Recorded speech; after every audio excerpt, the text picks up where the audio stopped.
తెలుగుదేశంలో Nandyal assembly seat వ్యవహారాన్ని కొలిక్కి తెచ్చే ప్రయత్నాలు ముమ్మరంగా సాగుతున్నాయి. ప్రస్తుతం ఇరు వర్గాల నేతలు ముఖ్యమంత్రి చంద్రబాబు నివాసంలో ఆయనతో చర్చలు జరుపుతున్నారు. మధ్యాహ్నం నుంచి భూమా శిల్ప వర్గాలతో ఏపీ టీడీపీ అధ్యక్షుడు కళా వెంకట్రావు, కేంద్ర మంత్రి సుజనా చౌదరి, రాష్ట్ర మంత్రి నారాయణ విడతల వారీగా విడివిడిగా చర్చలు జరిపారు. ఈ చర్చల తర్వాత నంద్యాల టికెట్ కోసం పార్టీ నాయకత్వంపై తీవ్ర స్థాయిలో ఒత్తిడి తెచ్చిన శిల్పా మోహన్ రెడ్డి మీడియాతో మాట్లాడారు. సీటు ఎవరికిచ్చినా కలిసి పనిచేసి విజయం సాధిస్తామన్నారు మోహన్ రెడ్డి. తనకు పార్టీ మారే ఆలోచనే లేదని, అధిష్టాన నిర్ణయానికి కట్టుబడి ఉంటానని స్పష్టం చేశారు. ముఖ్యమంత్రి గారిని కలవబోతున్నాం. ఏదైనా ముఖ్యమంత్రి గారిని కలిసిన తర్వాత మా విజ్ఞప్తి చేయడం జరుగుతుంది. మరి ఏదైనా ముఖ్యమంత్రి గారి ఆదేశానుసారం వారిని అనుసరించే ఏ నిర్ణయమైనా తీసుకోవడం జరుగుతుంది. ఏదైనా అధిష్టాన వర్గం ఏ నిర్ణయం తీసుకుంటే దానికి కట్టుబడి ఖచ్చితంగా ఉంటాం. ముఖ్యమంత్రి గారు నిర్ణయానికి తప్పకుండా అందరం కట్టుబడి ఉండాల్సిందే.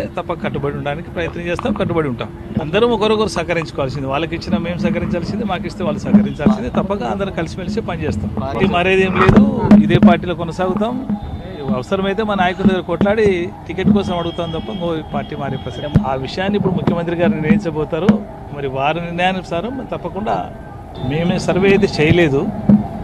మరి చాలామంది తెలుగుదేశం పార్టీ తరఫున చేస్తున్నారు, వైఎస్ఆర్సీపీ పార్టీ తరఫున చేస్తున్నారు, ఇండివిజువల్గా చేయించుకునే వ్యక్తులు ఉన్నారు. నా వరకైతే నేను ఎక్కడ సర్వే చేయలేదు.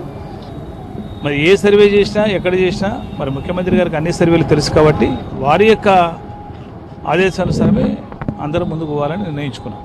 ఆ విషయం అయితే నాకు తెలియదు. అందరం కలిసిమెలిసే వర్క్ చేయడానికి ఉన్నాం. అన్ని రకాలుగా అందరం కలిసిమెలిసి ముందుకు సాగుతాం. సీటు కోసం పట్టుబడుతున్న భూమా శిల్ప వర్గాలను అమరావతికి పిలిపించారు ముఖ్యమంత్రి చంద్రబాబు. ముందుగా ఏపీ టీడీపీ అధ్యక్షుడు కళా వెంకట్రావుతో ఇరు వర్గాలు విడివిడిగా చర్చలు జరిపాయి. తమ సోదరుడు బ్రహ్మానందరెడ్డికి టికెట్ ఇవ్వాలని మంత్రి భూమా అఖిలప్రియ కోరారు. కర్నూలు జిల్లా నేతలు NMD Farooq, Nandyal MP SPY Reddy కూడా భూమా కుటుంబానికే టికెట్ ఇవ్వాలని సూచించారు. మరోవైపు కర్నూలు జిల్లా ఇన్ఛార్జిగా ఉన్న కేంద్ర మంత్రి సుజనా చౌదరి, మున్సిపల్ మంత్రి నారాయణ కూడా రంగంలోకి దిగారు. రాష్ట్ర స్థాయి నాయకులతో చర్చలు ముగిసిన తర్వాత ఇరు వర్గాల నేతలు ముఖ్యమంత్రి చంద్రబాబు నివాసానికి వెళ్లారు. ముఖ్యమంత్రితో చర్చల తర్వాత నంద్యాల సీట్ సమస్య పరిష్కారం అవుతుందని భావిస్తున్నారు వారు. విజయవాడ నుంచి మా ప్రతినిధి కిరణ్ మరింత సమాచారం అందించడానికి ఫోన్ లైన్లో సిద్ధంగా ఉన్నారు. కిరణ్, ఎప్పటికల్లా నిర్ధారణ అవుతుంది ఈ సస్పెన్స్ నుంచి? మరి కాసేపట్లోనే దీనిపైన ఏదైతే టికెట్ ఎవరికి ఇస్తారనే అంశంపై ఒక క్లారిటీ వచ్చే అవకాశం అయితే కనిపిస్తుంది. నంద్యాల ఉప ఎన్నిక టికెట్ వ్యవహారం ఇప్పటికే టీడీపీలో మొత్తం పూర్తి చర్చకు దారితీసిందని చెప్పొచ్చు. కేంద్ర మంత్రి సుజనా చౌదరితో పాటు రాష్ట్ర మంత్రి కళా వెంకట్రావు, నారాయణ వీళ్ళందరూ కూడా చంద్రబాబు నివాసంలో ఇరు వర్గాలను తీసుకుని గుంటూరు కార్యాలయంలో చర్చలు జరిపిన తర్వాత వాళ్ళని తీసుకుని ముఖ్యమంత్రి చంద్రబాబు నివాసానికి చేరుకున్నారు. రెండు వర్గాలను వెంట పెట్టుకుని వచ్చిన పార్టీ పెద్దలు చంద్రబాబుతో చర్చలు జరుపుతున్నారు. అయితే ఇక్కడ ఏదైతే శిల్పా మోహన్ రెడ్డి, అఖిలప్రియ వర్గాలు, రెండు వర్గాలు భూమా వర్గాలకు సంబంధించి రెండు వర్గాలతో విడివిడిగా చంద్రబాబు భేటీ అవుతున్నారు. ఇప్పుడే సుజనా చౌదరి మరి జస్ట్ కొద్దిసేపటి ముందే బయటకు వెళ్తూ మీడియా ప్రతినిధులతో మాట్లాడారు.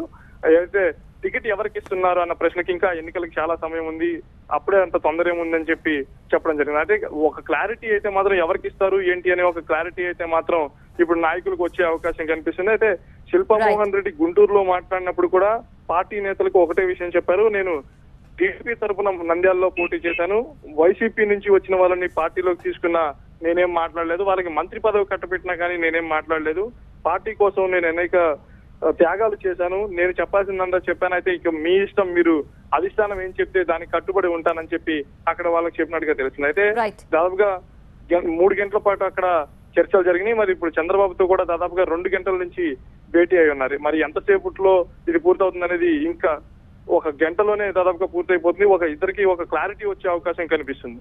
రైట్, ఇది మనకు అందుతున్న అప్డేట్స్. మొత్తం మీద సీఎం చంద్రబాబు వారితో ఇంకా చర్చలు కొనసాగుతున్నాయి కాబట్టి బహుశా ఈ రోజు రాత్రి కల్లా ఈ చర్చలు ఒకవేళ కొలిక్కి వస్తే మనకి నంద్యాల సీటు ఎవరికి దక్కుతుందనే విషయంలో స్పష్టత వచ్చే అవకాశం కనిపిస్తోంది.